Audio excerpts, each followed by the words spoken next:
Hi friends, welcome to the channel. Friends, ఇది mosquito lamp అనమాట. ఈ ల్యాంప్ ఏందంటే గన మామూలుగా అన్ని ల్యాంప్స్ ఎలా అయితే ఉంటాయో ఆ విధంగా కాకుండా ఇందులో స్పెషల్‌గా ఏందంటే సెపరేట్ ల్యాంప్ లైట్ కూడా ఉంటుందనమాట. హాలోజన్ ల్యాంప్ లాంటిది. సో, అది కూడా ఉంటుంది ఇందులో. ఇది బ్లూ కలర్‌లో మస్కిటోస్‌ని కూడా చంపుతుంది ఆ లైట్ వల్ల.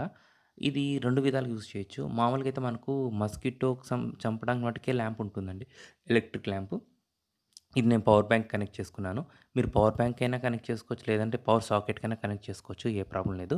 ఎప్పుడైతే కనెక్ట్ చేస్తారో ఆ విధంగా బ్లూ లైట్ అనేది అక్కడ కనిపిస్తుంటుంది పైన మీకు. ఇప్పుడు చిన్నగా కనిపించింది కదా! అలా బ్లూ లైట్ ఉంటుంది. దాని తర్వాత ఇక్కడ ప్రెస్ చేయాలి. ప్రెస్ చేస్తే మనకొకసారి బ్లూ కలర్ లైట్ వస్తుందండి. ఇప్పుడొచ్చినట్టుగా. సో, ఈ బ్లూ కలర్ లైట్ ఏందంటే గనక మస్కిటోస్‌ని చంపేదానికి నైట్ టైమ్స్ ఆన్ చేసి పెట్టుకోవాలి.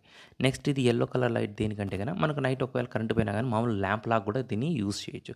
సో, దీన్ని 2 విధాలుగా యూజ్ చేయొచ్చండి. ఈ విధంగా మనకు వేరే ల్యాంప్స్ అయితే దొరకవు. ఇందులో మనకు ఆప్షన్ అయితే అవైలబుల్‌లో ఉందనమాట. సో, అది ఈజీగా యూజ్ చేయొచ్చు. నా పాయింట్ ఆఫ్ వ్యూలో నేను చెప్పడం. ప్లస్ హోల్డ్ చేయడానికి పైన అది గూడా ఇచ్చారు.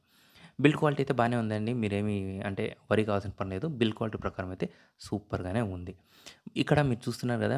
నైట్ టైమ్స్ నేను యూజ్ చేస్తాను. సో, నైట్ టైమ్స్ యూజ్ చేసినప్పుడు దోమలు గాని, పురుగులు గాని ఇలా వీటికి స్టిక్ అయిపోయాయండి లోపల. మనకు చిన్న బ్రష్ ఇస్తాడు. ఆ బ్రష్ ద్వారా కూడా మనం క్లీన్ చేసుకోవచ్చనమాట. బెటర్ అని చెప్పొచ్చు నా ఒపీనియన్‌లో.